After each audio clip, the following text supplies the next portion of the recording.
There's Joe Biden looking at his childhood home. We heard from the president in a new interview this morning on Friends on this network. Your thoughts, big picture, as here we are, Election Day 2020. Good morning. Good morning to you, Sandra. I'm going to be looking at the early closers and the fast counters. And let me explain what I mean. The early closers are states that close the polls at 7 p.m. Eastern, 7:30 Eastern. Georgia, 16 electoral votes, closes at 7 p.m. North Carolina, 15 electoral votes, closes at 7:30. And as Phil Keating just mentioned, Florida closes at 8 because of the part of the western panhandle. But they are already going to be tabulating the votes in the eastern part of the state, and the polls there close at 7.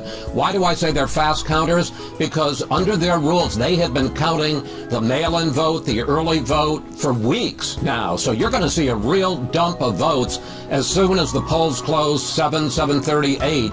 In all of those states. And I think what you may see is a really interesting swing in those states because they're going to count the early vote, the mail-in vote, and we think that's going to skew towards Biden. You could see Biden with a healthy lead in all three of those states early in the evening. Then when they start counting the election day, same day voting, people who vote today, that is expected to skew towards Trump. So you could begin to see those blue states turning red.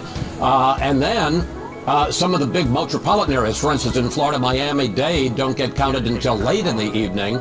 So then the question will be, how much can Biden make up? So it's going to be a real roller coaster in those three states. I think that Donald Trump has to win all three of them. If he does, he's on his way to a possible victory. If he doesn't, it could be an early and short night for him. So based on everything you just said, watching the early closers, the fast counters, obviously some of those early closers, Georgia, you're talking about North Carolina. If there was a surprise Biden victory that early on, in case in point Georgia, Chris, you've mapped out the various paths to victory. Is there one for Donald Trump if there was an early surprise like that? It would be tough. That's 16 electoral votes, and he's counting on those. He won them 4 years ago.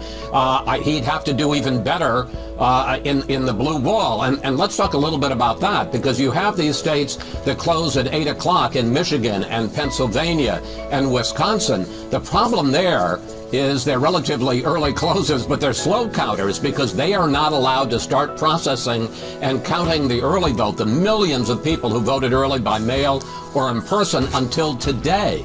And they're openly saying it's going to be tomorrow or Thursday, in some cases well into the weekend, before they're able to count all of the vote. So in those cases, because they're going to count the in-person vote, they're going to see a surge for Trump early, and then it's going to be a question of how much of that is overcome by Biden.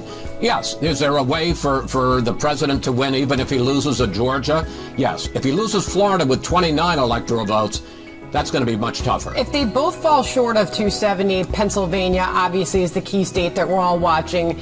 There's this back and forth with the campaigns over who can or cannot declare victory based on the outcome tonight and those votes that have to be tallied after Election Day. Chris, what happens if it comes down to Pennsylvania? What does that look like tonight? Well, we won't have an answer tonight unless it's a blowout. If it's at all a close race, and remember, in 2016, the president beat Hillary Clinton by between 1 and 2 percentage points.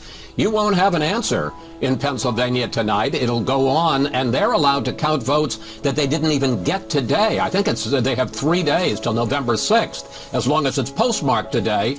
Mail-in ballots, that's what the president has been complaining about, the Supreme Court decision which validated the state of Pennsylvania. We could all be sitting here waiting. We talk about election night. We could be talking election. Maybe it'll be decided on Fox News Sunday this Sunday. There you go. There's your promo. There you go. Chris, but based on everything you're saying, I think everybody's heading into this saying, anything can happen. We learned so much back in 2016. We know that there's been polls that we've all watched and dug through so closely all the way up into Election Day. But here we are. And everybody's sort of got an expectation in their head of what happens, but you hear everybody that made big calls heading into 2016, they're all hedging because we just don't know, Chris, and not asking you to make a prediction by any means, but where is your thinking now compared to where it was in 2016?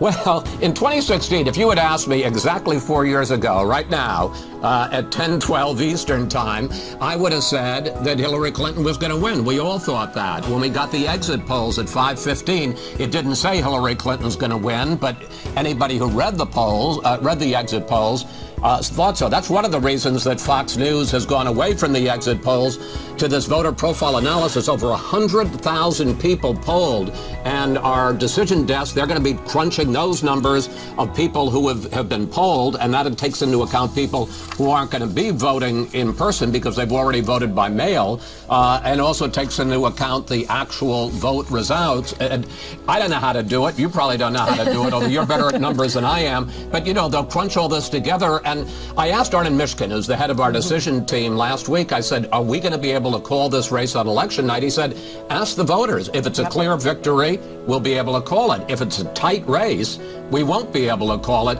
And the big difference between 2016 and now is we know what happened that night, and that you know, the polls were wrong. They undercounted white, blue-collar, working-class people, particularly in the upper Midwest, and they came through and gave Donald Trump a victory, crashing the blue wall in Pennsylvania and Michigan and Wisconsin.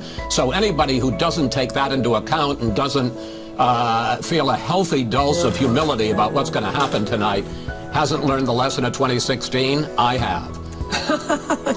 So true. We'll let the voters decide. Chris, great to have you this morning. Thanks so much. Thank you, Sandra. And we will see you